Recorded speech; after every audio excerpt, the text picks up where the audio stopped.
d'État du Mali, les présidents Hollande et Keïta,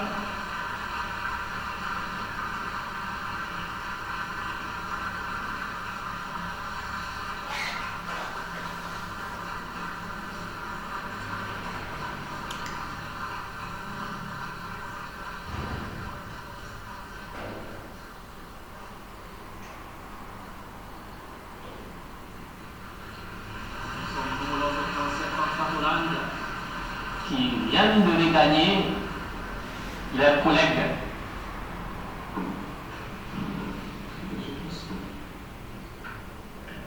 Des ovations. Tout à l'heure, la cérémonie inaugurale de cet important événement depuis la salle 1000 places du Centre international de conférence de Bamako en direct sur l'ORTM et tout son réseau synchronisé.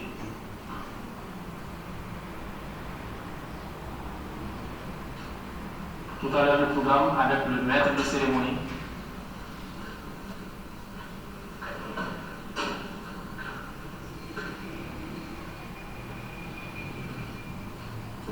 La mise en place est terminée. Son Excellence, M. François Hollande, président de la République française ou organisateur du 27e sommet Afrique-France. Son Excellence Ibrahim Boubacar Keïta, président de la République du Mali, hôte et co-organisateur du 27e sommet Afrique-France.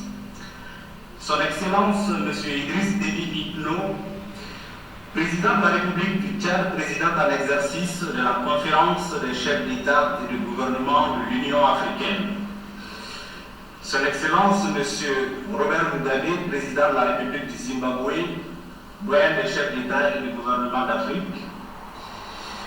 Leurs Excellences, Mesdames et Messieurs les chefs d'État et de gouvernement venus de toutes les régions du continent pour apporter leur contribution de qualité au renforcement de l'amitié et de la coopération entre l'Afrique et la France. Messieurs les anciens chefs d'État du Mali, M. Modibo Keïta, Premier ministre, chef du gouvernement, Honorable Issaka Sidibé, président de l'Assemblée nationale du Mali, Monsieur le représentant du secrétaire général de l'Organisation des Nations Unies, Son Excellence Madame Michaëlle Jean, secrétaire générale de l'Organisation internationale de la francophonie, Son Excellence Madame Nkosazana Dlamini Zuma, présidente de la Commission de l'Union africaine, Messieurs les anciens premiers ministres du Mali, Mesdames, Messieurs les membres du gouvernement, Mesdames, Messieurs les présidents des institutions de la République du Mali, honorables députés élus à l'Assemblée nationale, honorable Soumaïla Cissé, chef de l'opposition, leurs excellences, Mesdames, Messieurs les chefs de missions diplomatiques, consulaires et des organisations africaines et internationales accréditées au Mali, Monsieur le Président du Comité national d'organisation du sommet Afrique-France, Monsieur le gouverneur du district de Bamako, Monsieur le maire du district de Bamako, Monsieur le maire de la commune 3 du district de Bamako, Messieurs les représentants des familles fondatrices de Bamako et des confessions religieuses du Mali, Mesdames, Messieurs, en vos rangs, grades et qualités, tout protocole confondu, distingués invités, Mesdames, Messieurs, bienvenue à la cérémonie inaugurale du 27e sommet Afrique-France, décliné en cette édition sommet de Bamako pour le partenariat, la paix et l'émergence. Le Mali s'honore d'accueillir sur son sol autant de chefs d'État, de chefs de délégation, de chefs d'entreprise, de leaders politiques, de représentants de la jeunesse d'Afrique et de France, ainsi que d'éminentes et prestigieuses personnalités de tous bords accourus sur les rivages du fleuve de l'Iva pour confronter leur expertise, leur expérience et leurs ressources sur la problématique du partenariat, de la paix et de l'émergence. Excellences, Madame, Messieurs les chefs d'État et de gouvernement, Mieux que quiconque, vous savez que construire la paix et la sécurité, créer la richesse, la repartir équitablement pour engager les pays qui en développement sur la voie de l'émergence, nécessite de développer des partenariats robustes et innovants. C'est même une exigence du moment au regard des nombreux défis auxquels la plupart de nos pays sont malheureusement confrontés et parfois de la façon la plus dramatique. Excellences, Madame, Messieurs les chefs d'État et de gouvernement, Mesdames, Messieurs les chefs de délégation, c'est tout l'intérêt du sommet de Bamako qui adresse cette question complexe dans une approche systémique, se nourrissant de la spécificité des contextes en présence. La cérémonie inaugurale du 27e sommet Afrique-France va se dérouler en 2 temps forts. Le premier temps fort sera meublé par 3 allocutions. Les intervenants sont dans l'ordre: Son Excellence M. Ibrahim Boubacar Keïta, président de la République du Mali. Son Excellence M. François Hollande, président de la République française. Et Son Excellence M. Idriss Déby Itno, président de la République du Tchad, président en exercice de la conférence des chefs d'État et de gouvernement de l'Union africaine. Le second temps fort sera consacré à une remise de prix dont les détails vous seront donnés en temps opportun. Mesdames, Messieurs, honorables invités, comme annoncé, nous accueillons Son Excellence M. Ibrahim Boubacar Keïta, président de la République du Mali, pour son allocution. Je rappelle que le chef d'État et Madame ont offert hier soir un dîner de gala à leurs prestigieux hôtes. Monsieur le Président de la République française, Monsieur le Président de la République du Tchad, Président de l'Union africaine, Excellences, Mesdames, Messieurs les chefs d'État, Madame et Messieurs les chefs d'État et du gouvernement, distingués gouverneurs, Mesdames, Messieurs les ministres de l'étranger, Mesdames, Messieurs les chefs de délégation, honorables invités, tous, en regard de qualité, observés et respectés.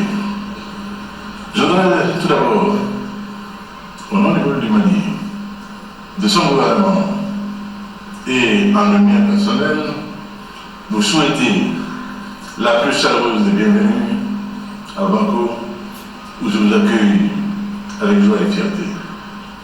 Je rends grâce à Allah, le Tout-Puissant, qui, une fois de plus, offre au Mali l'occasion de s'affirmer à travers un événement aussi mémorable et dont le sens n'échappe à personne. Cet événement, c'est d'abord vous, nos amis du Mali, qui l'avez rendu possible à travers la confiance que vous nous avez manifestée et à travers la solidarité que vous nous avez témoignée. Votre présence à Bamako est certes un acte de foi. C'est ici le temps, chers amis, d'un agréable devoir dont je voudrais m'acquitter avec d'autant plus de fierté qu'il revient à rendre hommage à un homme dont nous sommes quelques-uns dans cette salle à oser pouvoir dire que de tous les chefs d'État français, il aura été celui dont le rapport à l'Afrique aura été le plus sincère, le plus loyal.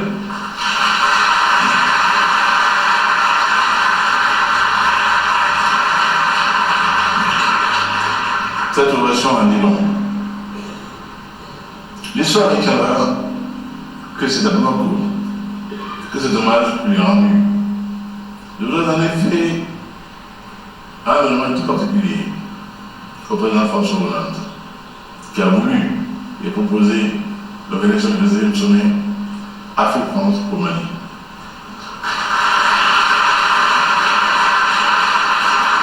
Le 7 novembre 2013, à l'occasion du sommet de l'Élysée pour la paix et la sécurité en Afrique, vous avez fait la proposition de tenir en cours le président Sommet.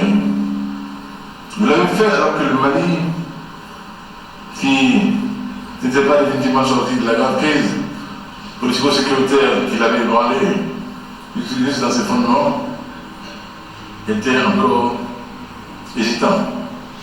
Votre initiative traduisait la confiance que vous avez dans la capacité de notre pays de renouer avec la mission après avoir subi l'épreuve. Les jeunes d'État présents ont accueilli favorablement votre proposition, renouvelant ainsi, une fois de plus, le soutien qu'ils n'ont jamais cessé de nous apporter, nous, Maliens. Votre solidarité envers le Mali, Monsieur le Président, vous l'aviez auparavant manifesté de manière décisive dans la circonstance la plus difficile qui a traversé notre nation. Le 11 janvier 2013, vous avez répondu positivement à une demande du président de la République par intérim, M. Diongo Matarwe et de la CEDEAO, notre communauté économique régionale, et vous avez autorisé le déploiement de l'opération Serval. Celle-ci a stoppé net l'avancée des troupes terroristes et neutralisé la menace qui pèse sur l'existence même de l'État du Mali. Ce jour-là, le destin du Mali tenait à une décision résolue rapide de votre part. Et cette décision, vous l'avez prise, Monsieur le Président, sans hésitation. Alors que nous venons de célébrer le 4e anniversaire de cette opération observatrice, vous avez voulu, Monsieur le Président, aller à la rencontre des populations de Gao. Gao, la martyre, qui a subi les affres de l'opération terroriste la plus brutale, la plus infra-humaine, mais aussi Gao, la résistante, qui, dans les heures les plus sombres, a courageusement défendu son appartenance au Mali. Mais également, Gao l'emblématique, qui fut la première grande ville malienne libérée par l'opération Serval et les troupes maliennes. Les Gaois et les Gaois nous ont témoigné de manière éloquente leur gratitude à vous et à la France. Pour ma part, je tenais à vous redire ici, Monsieur le Président, que le peuple malien n'oubliera jamais ce qu'il vous doit. Ce hommage à vous et à l'ensemble de la classe politique française, ainsi qu'au peuple ami de France, est le droit. Avec vous, Monsieur le Président, quelque chose a changé dans les pratiques politiques de la France en Afrique.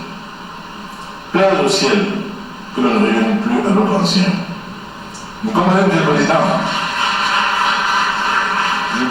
Président, et cher ami François, pourquoi nous qui ne sommes pas concernés par les batailles internes à votre nation sommes si confiants, si sereins sur l'image que vous laisserez, et pas seulement en Afrique. Et lorsque le temps aura remis les choses à l'endroit, que les esprits auront digéré encore des sentiments, la France et l'histoire nous ferons la seule place qui vous convient, celle d'un homme qui, à l'Élysée, n'a pas cessé de respirer à hauteur humaine. Mon cher François, excusez-moi d'avoir donné libre cours à mon cœur, mais vous me connaissez, vous ne me chiez pas avec vous autrement. Mesdames, Messieurs, chefs d'État, chers amis, je dois aussi apporter un témoignage appuyé de l'engagement des Émirats arabes unis au côté du Mali, avec une contribution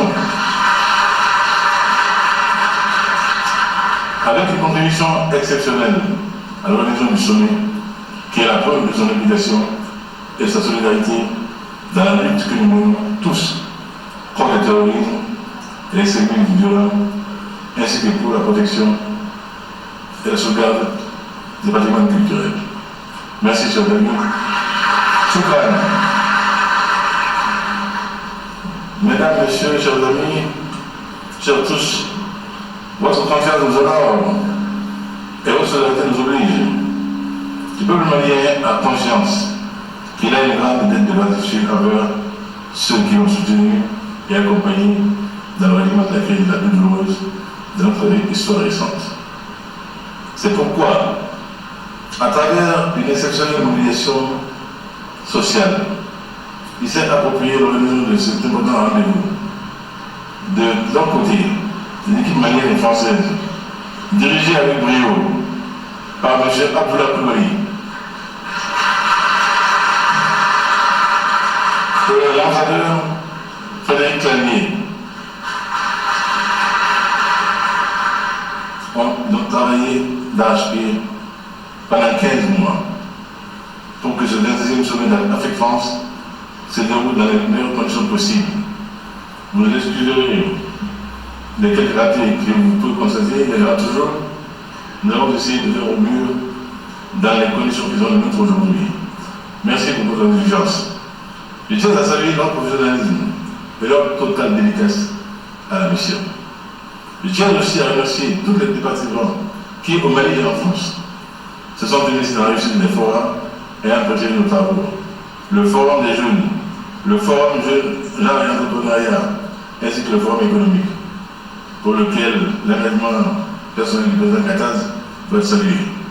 Le sommet de Bamako n'est pas seulement un grand rendez-vous politique et diplomatique, il ouvre aussi un espace d'échange pour les forces économiques et sociales qui, par la création de richesses, incarnent les atouts et l'avenir de nos pays. Chers amis, chers frères et chefs d'État, mesdames, messieurs, le Mali qui vous accueille aujourd'hui est une nation qui s'est remise debout. Mais le Mali est une nation qui s'est remise debout, mais qui n'ignore rien des difficultés à surmonter dans la reconquête de sa stabilité. J'ai fait le retour à la paix, de la réhabilitation de la cohésion sociale et de la reconstruction du pays, des axes prioritaires de mon mandat. Dès mon mandat en fonction, j'ai engagé le gouvernement dans les négociations intermaliennes en Algérie, avec l'accomplissement de la médiation internationale sous l'égide de la République algérienne démocratique et populaire. Il nous place l'égard de saluer, encore une fois, l'engagement personnel de son Excellence, Monsieur le Président Abdelaziz Bouteflika.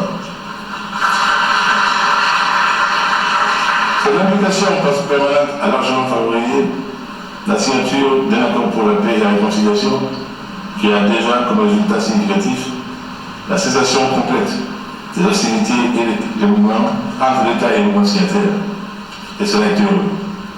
Plus de belligérance entre nos frères et l'État. La mise en œuvre de l'accord a produit d'autres effets positifs, notamment dans le domaine des réformes politiques et institutionnelles.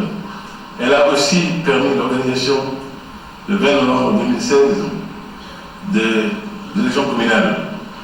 Je saisis l'occasion qui m'est donnée pour exhorter les signataires à s'inscrire sans arrière-pensée ni calcul dans la mise en œuvre de l'accord, car en dehors de celui-ci, il n'y a aucune perspective crédible pour le retour de notre pays à la normale. L'accord oriente en effet nos efforts vers les évolutions indispensables que sont l'acquisition et la consolidation d'une vision commune de la nation malienne et une gouvernance territoriale prenant en compte la diversité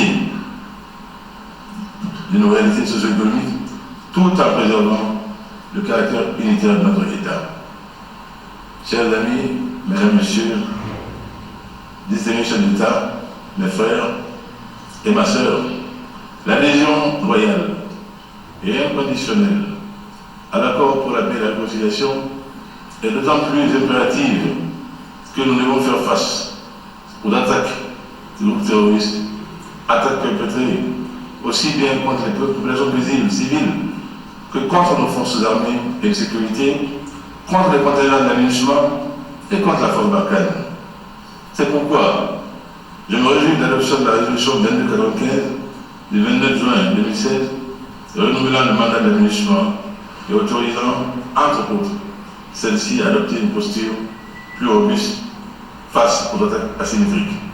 Je voudrais toutefois souligner l'urgence à renforcer les capacités opérationnelles de la mission en traduisant dans les faits les innovations qu'apporte la révolution.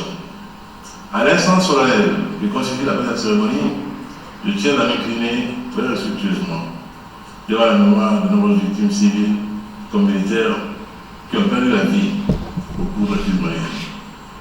Aux familles endeuillées et aux pays contributeurs qui ont, hélas, perdu des fils sur le sol malien, je vais présenter au nom de mon gouvernement et du peuple du Mali nos sincères condoléances, qui reçoivent ici l'expression de notre gratitude et l'assurance que le sacrifice de leurs fils et filles ne sera pas vain.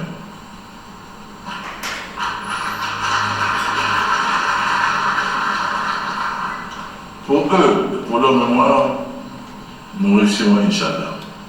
Ça doit.